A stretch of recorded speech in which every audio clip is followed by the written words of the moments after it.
Welcome back student. Student question number 26 જુઓ. 26 ની અંદર શું સાબિત કરવાનું છે કે એક લંબવૃત્તીય શંકુનું પૃષ્ઠફળ S આપેલું હોય છે, બરાબર? એટલે કે એક આપણી પાસે શંકુ છે. જુઓ, શંકુના જેટલા પણ દાખલા હતા અત્યાર સુધીનો સૌથી અલગમાં અલગ દાખલો હોય તો એ આ છે, બરાબર? અને મારો ફેવરેટ છે. ઓકે, IMP દાખલો છે. જુઓ, એક આપણી પાસે શંકુ છે. ઓકે, લંબવૃત્તીય શંકુ છે. હવે આની અંદર એવું કહેવામાં આવે છે કે એનું પૃષ્ઠફળ જે છે ને એ કેવું છે? આપેલું છે, બરાબર? અને યાદ રાખો, હંમેશા જ્યારે પણ પૃષ્ઠફળ આપેલું હોય ત્યારે એનું આખું પૃષ્ઠફળ આપેલું હોય, બરાબર? જેમ કે આપણે અત્યાર સુધી પૃષ્ઠફળ જે લેતા હતા, આ ત્રિજ્યા r અને આ એની ઊંચાઈ h છે, બરાબર? તો અત્યાર સુધીની જે આપણે પૃષ્ઠફળ હતું ને એ સપોઝ આ પ્રકારનું હતું. એટલો ભાગ આપણે કવર કરતા હતા. નીચેનો ભાગ જે છે ને એ આપણે લેતા નતા, બરાબર? કારણ કે નીચેનો ભાગ એટલે વક્ર સપાટી થઈ જાય, બરાબર ને? તો આપણે જ્યારે શંકુના ઘનફળની ચર્ચા કરતા હતા ત્યારે એની વક્ર સપાટીનું જે પૃષ્ઠફળ હતું એ નહોતા લેતા, બરાબર? પણ અહીંયા કારણ કે પૃષ્ઠફળ આપેલું જ છે તો એ આખું આપેલું હોય, ક્યારે અડધું આપેલું ના હોય. ઓકે, એટલે કે શંકુનું પૃષ્ઠફળ આપણે આખું લખવું પડશે. ઓકે, એટલે કે શંકુનું પૃષ્ઠફળ S બરાબર, તો હવે તમને ખબર હોય કે શંકુનું પૃષ્ઠફળ કેટલું થશે? તો કે ભાઈ આપણને ખબર છે કે નીચે ભાગ હોય તો એનું શું થશે? પાઈ RL થશે. ઓકે, સોરી, આ વક્ર સપાટીનું ક્ષેત્રફળ જે છે એનો પાઈ RL થશે અને નીચેનો ભાગ છે એનું શું થશે? પાઈ R² થઈ જશે. ઓકે, આ આપણું પૃષ્ઠફળ છે, કુલ પૃષ્ઠફળ. ઓકે, હવે આગળ જુઓ. હવે મહત્વના મુદ્દા ચાલુ થાય છે કે આ એક પૃષ્ઠફળ આપેલું હોય ત્યારે મહત્તમ ઘનફળવાળા શંકુનો અર્ધશીરક કોણ શું હોય? અર્ધશીરક કોણ sin ઇન્વર્સ 1/3 છે તેમ સાબિત કરો. હવે અર્ધશીરક કોણ હવે તમને ખબર છે કે ભાઈ એ આ હશે અને એને જો આલ્ફા કહીએ તો આલ્ફા બરાબર આપણે બતાવવાનું રહેશે sin ઇન્વર્સ 1/3. આવું આપણે સાબિત કરવાનું રહેશે, બરાબર? તો જુઓ, આગળના દાખલાની અંદર આપણે શું કરેલું હતું? જુઓ, આગળના દાખલાની અંદર આપણે આ પ્રકારે કરેલું હતું. જુઓ, આપણે શું લીધું હતું કે r બરાબર જુઓ, આપણે એક વસ્તુ જુઓ કે ઘનફળ મહત્તમ કરવું છે ને તો ઘનફળ પહેલા તો લખો કે v બરાબર શંકુનું ઘનફળ v બરાબર 1/3 પાઈ r² h જેટલું હશે. ઓકે ને? તો આપણે r અને h પહેલા દાખલાની અંદર જોયેલું તો આ પ્રકારે કે ભાઈ r બરાબર આપણે હતું આલ્ફા નહીં પણ l sin આલ્ફા અને h બરાબર આપણી પાસે હતું l cos આલ્ફા. અને ત્યારે તમે જુઓ દાખલા પહેલાની અંદર જુઓ, મતલબ 25 ની અંદર જુઓ, તમને જ્યારે વોલ્યુમ મળ્યું હશે, મતલબ આ ઘનફળ મળ્યું હશે એ તમને l અને આલ્ફાના ચલમાં મળેલું હોય. કેની અંદર મળેલું હોય? l અને આલ્ફાના સંદર્ભમાં, બરાબર? પણ ત્યારે શું હતું? તિર્યક ઊંચાઈ હતી ને, તિર્યક ઊંચાઈ એ ફિક્સ હતી. ઓકે, એટલે આપણે આલ્ફા સાપેક્ષ વિકલન કરી શકતા હતા. પણ અહીંયા તમે જુઓ, ચેક કરો કે આપણી પાસે તિર્યક ઊંચાઈ જે છે એ અહીંયા ફિક્સ નથી. અહીંયા આપણી પાસે તિર્યક ઊંચાઈ એક ચલ તરીકે કામ કરશે, ત્યાં આપણે એક અચળ તરીકે કામ કરતા હતા. જો પાછળ પેજ તમારો ફેરવીને ચેક કરો કે l ત્યાં શું હતું? અચળ હતું. અને અહીંયા અચળ શું છે? શંકુનું પૃષ્ઠફળ. ઓકે, જે વસ્તુ આપેલી હોય એ અચળ હશે. અહીંયા આપણે તમે લખી શકો કે જ્યાં શંકુનું પૃષ્ઠફળ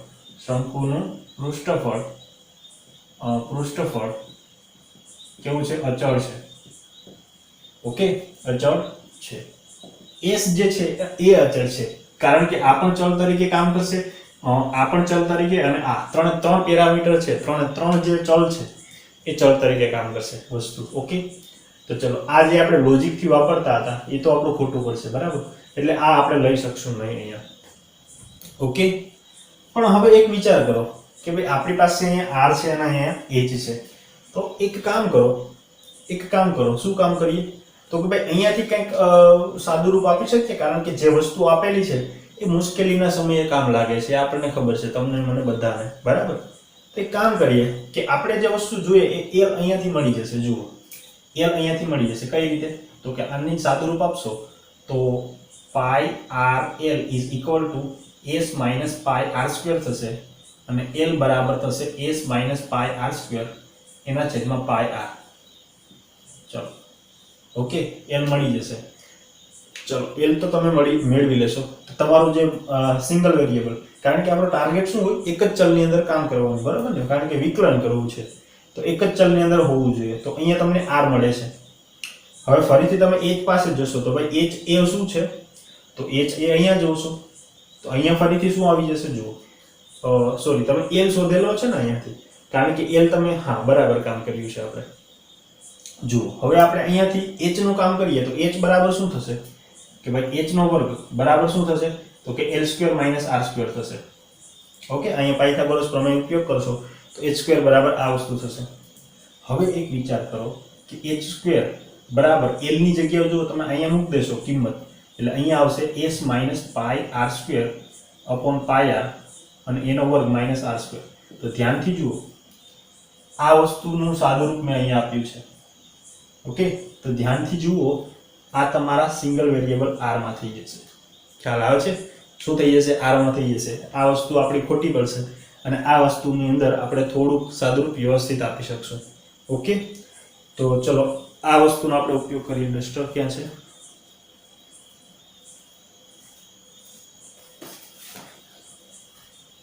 ઓકે, આ વસ્તુનો આપણે ઉપયોગ કરીશું અને થોડુંક આપણે સાદુરૂપ આપીએ અને તમને થોડું સમજાવતો જાઉં, કારણ કે આ દાખલો થોડોક અલગ છે, બરાબર? તો એક કામ કરીએ, આપણે શું કરીએ તો કે જુઓ, આપણે એક કામ કરીએ, અહીંયા આપણે પાયથાગોરસ પ્રમેયનો ઉપયોગ કરી દઈએ કે આકૃતિની અંદર આકૃતિમાં આને જો O કહું અને M કહું અને આને N કહું તો ત્રિકોણ OMN માં પાયથાગોરસ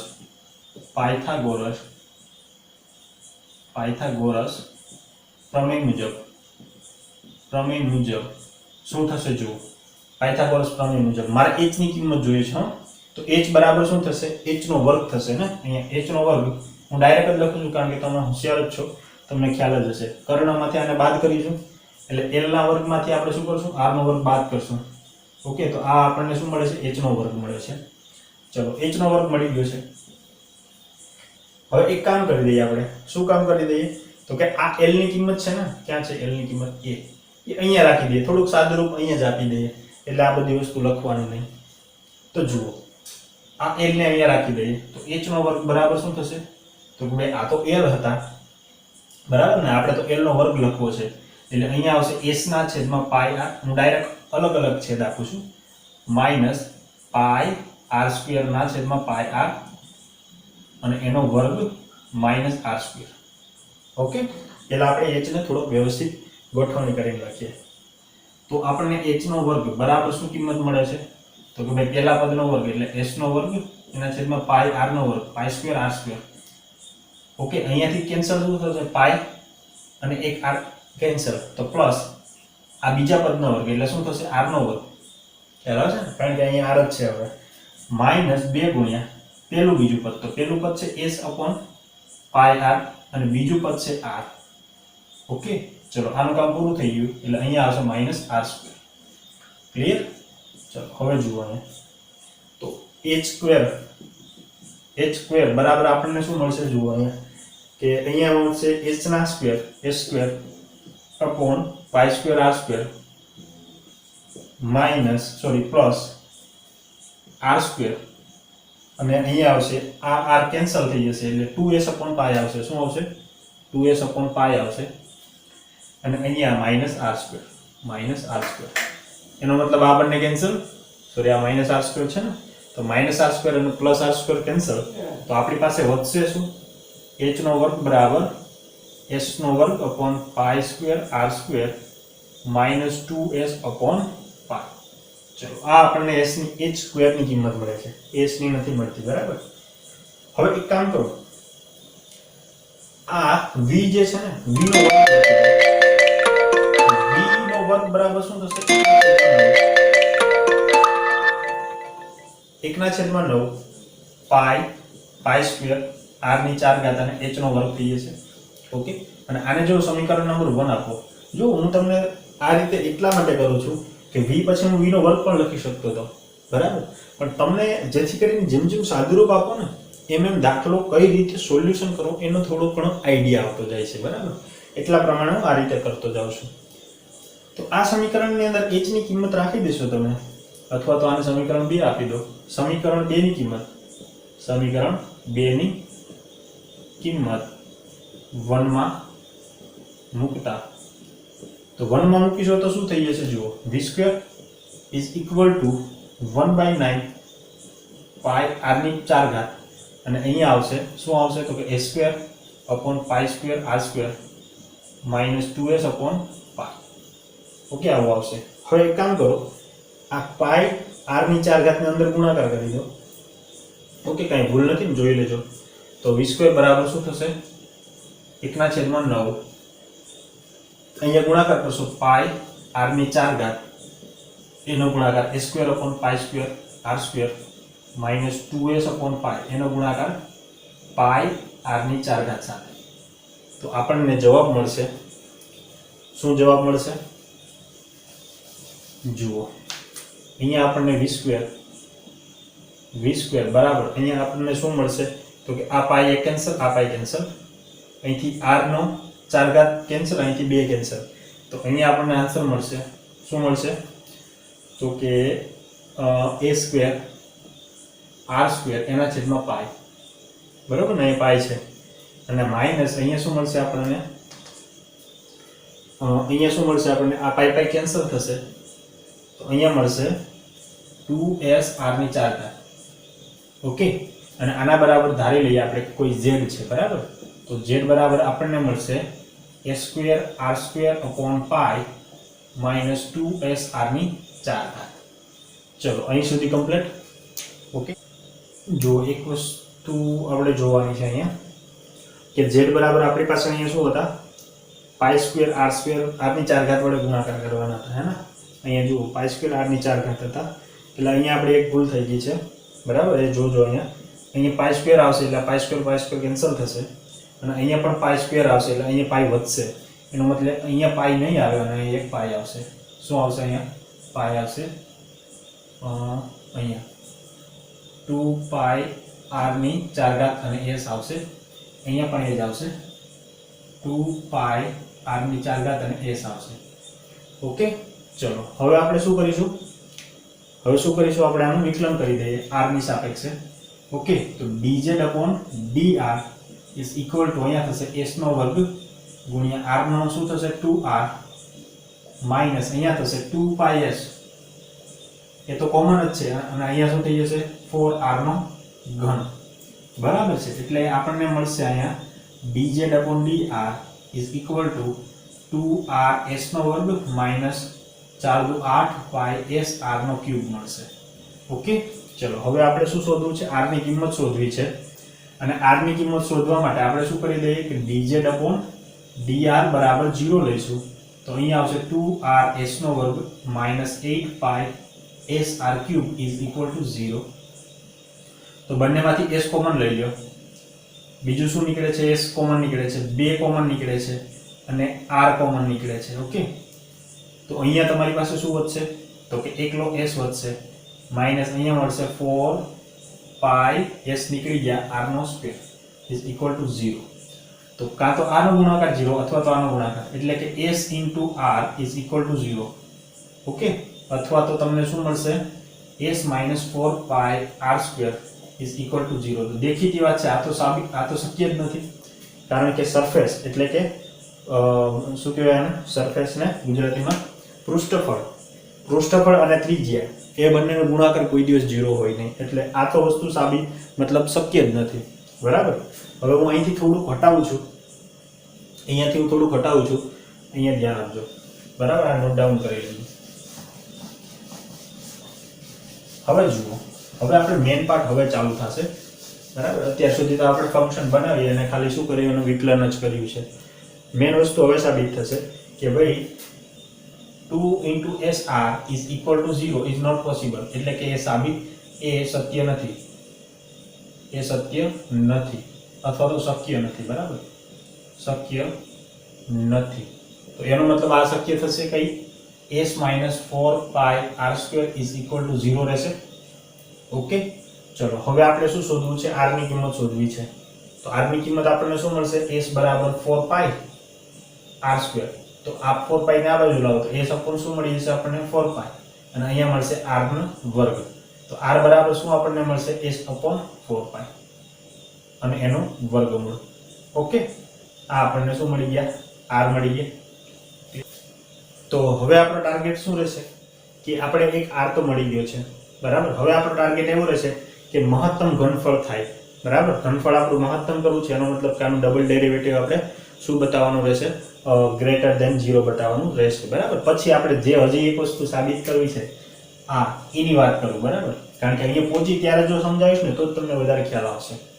તો ધ્યાનથી જો, આનું આપણે ડબલ ડેરિવેટિવ કરવું છે, દ્વિતીય વિકલન કરવું છે, બરાબર. તો એક કામ કરીએ, આને સમીકરણ નંબર 1 આપી દો અને આને સમીકરણ 1 નું સમીકરણ 1 નું r ની સાપેક્ષ શું કરી દઈશું? વિકલન કરતા. જો r ની સાપેક્ષ વિકલન કરશું તો આ થઈ જશે d2z upon dr² is equal to, અહીંયા થશે જો 2s² ખાલી રહેશે, r નું 1 થઈ જશે એટલે અહીંયા હશે 2s² માઈનસ અહીંયા શું થશે? 8 તેરી 24 પાઈ s, કેટલા થશે? 24 પાઈ s અને r નો સ્ક્વેર રહેશે. ઓકે, ચલો હવે આપણે શું કરવાનું છે? તો કે એક કામ કરો, આ બિંદુ આગળ ચેક કરવું છે. તો આપણે એક કામ કરીએ કે dz upon dr² at point r is equal to square root of s upon 4 pi. ત્યાં આપણે ચેક કરવું છે. તો અહીંયા થશે 2s² minus 24 એટલે કે 24 પાઈ s. r ની જગ્યાએ શું આવી જશે? r ની જગ્યાએ પણ અહીંયા r નો વર્ગ છે એટલે અહીંયા s upon 4 પાઈ આવશે. કેટલા આવશે? s upon 4 પાઈ. ઓકે, હવે જુઓ, અહીંયાથી પાઈ પાઈ કેન્સલ થઈ જશે અને આ કેટલા થશે? 6 ચોક 24 થશે અને આ s² થઈ જશે. તો તમને અલ્ટિમેટલી શું મળશે? જો હું હટાવતો જાઉં છું આ ભાગને, તમને અલ્ટિમેટલી તમને શું આન્સર મળશે? કે d2z upon dr² at point r is equal to square root of s upon 4 pi is equal to અહીંયા 2s² માંથી 6s² માઈનસ થશે એટલે અહીંયા શું વધશે? -4s². શું વધશે? s². હવે તમે વિચાર કરો કે ભાઈ 4 શું છે? એ તો અચળ છે અને s એ પણ શું છે? અચળ છે. જો મેં અહીંયા લખેલું છે તું તમારા બુકની અંદર કે s એ પણ શું છે? અચળ છે. એનો મતલબ કે આ બંને અચળ છે અને અચળ જે છે એ નેગેટિવ આવે છે એટલે લેસ ધેન 0 થશે. એનો મતલબ કે d2z upon dr² at point r is equal to square root of s upon 4 pi. આગળ તમને શું મળે છે? 0 મળે છે, એટલે લેસ ધેન 0 મળે છે. એનો મતલબ કે આ બિંદુ આગળ તમારું ઘનફળ કેવું થઈ ગયું? મહત્તમ. ખ્યાલ આવી ગયો? આ બિંદુ આગળ તમારું ઘનફળ મહત્તમ બની ગયું છે. ઓકે, હવે મેન સાબિતીની વાત આવે છે. કઈ સાબિતીની? કે આ અર્ધશીરો કોણ જે છે ને એ આપણે બતાવવાનું છે. sin inverse 1/3 આપણે બતાવવાનું છે. ઓકે, અહીંયા તો તમે સાબિત કરી દીધું છે કે r બરાબર square root of s upon 4 pi આગળ ઘનફળ કેવું મળે છે? મહત્તમ મળે છે. ચલો હવે આપણે મેન સાબિતી બાકી છે કે sin inverse 1/3 એ અર્ધશીરો કોણ છે. તો ભાઈ આપણે ધ્યાનથી જુઓ, અર્ધશીરો કોણ આપણે કોને કીધો છે? આલ્ફાને. તો આલ્ફા બરાબર આપણે સાબિત શું કરવું છે? sin inverse 1/3. ઓકે, sin ને આ બાજુ લાવો તો sin આલ્ફા બરાબર આપણે સાબિત કરવાનું શું છે? 1/3. ખ્યાલ આવી ગયો? sin આલ્ફા બરાબર આપણે શું સાબિત કરવું છે? 1/3. ઓકે, ચલો આ ભાગ હું હટાવી દઉં છું કારણ કે હવે આ પોઈન્ટ કામનો નથી. જે બતાવવાનું હતું એ બતાવી દઉં. ચલો હવે મેઇન પાર્ટ જુઓ. તો સવાલ એ થાય કે આપણે આને સાબિત કઈ રીતે કરવું? સવાલ આપણો મેન એ છે કે આપણે આને કઈ રીતે સાબિત કરવું. ઓકે, તો હવે જુઓ, ધ્યાનથી એક વસ્તુ વિચારો. શું વસ્તુ વિચારવાની છે? કે જો આપણે sin આલ્ફા, મેં ત્રિકોણ જો આ પ્રકારનો દોરેલો હતો અહીંયા, જ્યારે શંકુ દોરેલું હતું ત્યારે આ પ્રકારનો એક કાટકોણ ત્રિકોણ બનતો હતો ત્યાં. ઓકે, અને અહીંયા જો આલ્ફા આપણે લઈએ છીએ અને અહીંયા આપણા h હોય, આ છે આપણા r અને આ l છે, અને અહીંયા જો હું sin આલ્ફા લગાવીશ તો શું થશે? sin alpha is equal to sin alpha is equal to r upon શું થશે l થશે ખ્યાલ આવ્યો sin alpha is equal to શું થશે r upon l થશે તો r અને l આપણે ન તો 1/3 આપણે લાવવા છે પણ આની કિંમત ખબર નથી આપણે ખ્યાલ આવે છે r અને l ની કિંમત આપણને ખબર નથી પણ હવે ધ્યાનથી જુઓ આપણે એક r ની કિંમત શોધી લીધી છે શું શોધી લીધી છે r ની કિંમત આપણે શોધી લીધી છે s ના છેદમાં 4 પાઈ છે બરાબર છે પણ એની ઉપર એ તમે જોશો તો તમને શું મળશે s ની કિંમત મળશે જુઓ શું મળશે s ની કિંમત આપણો ટાર્ગેટ શું છે કે ભાઈ sin alpha બરાબર જો મને r upon l મળે અને r અને l આ બંને શું મળી જાય 1/3 મળી જાય એટલે આપણું કામ આસાન બની જશે તો અહીંયા તમારે જુઓ s કિંમત મળી ગઈ છે અને યાદ કરો કે મેં સૌપ્રથમ s તમને કયો લખાવ્યો હતો આપણી પાસે સરફેસ એરિયા મતલબ સરફેસ એરિયા અંગ્રેજી શબ્દ થઈ ગયો બરાબર એને આપણે શું કહીએ વક્ર સપાટીનું ક્ષેત્રફળ અથવા તો શંકુનું પૃષ્ઠફળ કહીએ બરાબર ને તો આપણે લખેલું હતું કે શંકુનું કુલ પૃષ્ઠફળ એ મેં શું લખાવ્યું હતું s બરાબર શું હતું તો કે પાઈ rl વત્તા પાઈ r² જેટલું હતું કે નહીં અને અહીંયા આપણને s મળ્યો એ શું મળ્યો તો કે પાઈ 4 પાઈ r² મળે છે બરાબર તો એક કામ કરો શું કામ કરીએ તો કે ભાઈ આ બંનેને સરખાવી દો આ સમીકરણને સપોઝ a નામ આપી દો કયું લખ્યું એ તો મને ખબર નથી અને આને સમીકરણ નંબર b આપી દો બરોબર ને તો સમીકરણ a અને b ને સરખાવતા સમીકરણ a અને b ને સરખાવતા જો સમીકરણ a અને b ને સરખાવશો તો અહીંયા આવી જશે 4 પાઈ r² is equal to pi rl is plus pi r². Okay આ pi r² ને આ બાજુ આવવા દો તો એ થઈ જશે 4 માંથી 1 જશે એટલે 3 pi r² થઈ જશે આ કેટલા થઈ જશે 3 pi r² અને અહીંયા વચ્ચે pi rl ચલો હવે કેન્સલ શું થશે એક તો pi કેન્સલ થઈ જશે એક r અહીંથી કેન્સલ થઈ જશે તો અહીંયા વચ્ચે આપણી પાસે શું વધશે 3r is equal to શું વધશે l વધશે ઓકે હવે આપણે શું બતાવવાનું છે r/l તો એક કામ કરો l ને અહીંયા લાવો તો r ના છેદમાં l આવી જશે અને 3 આ બાજુ આવશે એટલે 1 ના છેદમાં 3 આવી જશે તો જો કેટલી આસાનીથી આપણને r ના છેદમાં l મળી ગયા અને આપણને ખબર છે કે r ના છેદમાં l એ બીજું કાંઈ નથી એ શું છે તમારા sin alpha છે r ના છેદમાં l એ તમારા શું છે sin alpha અને sin alpha બરાબર આપણને શું મળે છે 1 ના છેદમાં 3 ના ખબર પડે તો સાઈડમાં આકૃતિ દોરી લેવી ઓકે તો એનો મતલબ આપણને મળી જાય છે sin alpha is equal to 1/3 તો alpha બરાબર તમને મળશે sin inverse 1/3 કેટલું આસાન છે જુઓ છે કે નહીં બહુ ઈઝી ઓકે જો દાખલાની લગભગ 1 થી 2 વાર પ્રેક્ટિસ કરશો ત્યારે જ તમને ખબર પડશે પહેલી વાર દાખલો ગણશો અને નથી ખબર પડી તો હારીને જ જવાનું આ દાખલો જો આ દાખલાની અંદર મેં પણ ઘણો સમય કામ કર્યું ઓકે ત્યારે હું તમને લગભગ વ્યવસ્થિત બીજી ડિફરન્ટ બુકો કરતાં થોડુંક સોલ્યુશન અલગ આપી શક્યો કારણ કે આ દાખલાનું સોલ્યુશન જ એવું છે કે તમે 2-3 વાર પ્રેક્ટિસ કરો તેમ છતાં પણ નથી આવડતું ખ્યાલ આવે છે દાખલો એટલો બધો ઇમ્પોર્ટન્ટ છે અને એટલો બધો મજેદાર છે આ તો અહીંયા ફેસ ટુ ફેસ નથી એટલે આપણું એટલું કોમ્યુનિકેશન થતું નથી એટલે આપણે અહીંયા સમજાવી નથી શકતા એટલું કારણ કે અહીંયા થોડાક વધારે ડીપમાં જઈએ ત્યાં તમે કન્ફ્યુઝ થાઓ ઓકે ત્યાં તમારા પ્રશ્નો વધે એટલા માટે જેટલી પણ સાદાઈથી આનો આન્સર આવતો હતો એ રીતે મેં તમને આન્સર આપ્યો ઓકે ના ખબર પડે તો ફરીથી મને તમે જે આપણી સિસ્ટમ છે તે રીતે પૂછી શકો છો ઓકે ચલો તો અહીંયા હું સ્ટોપ કરીશ આ દાખલો ઓકે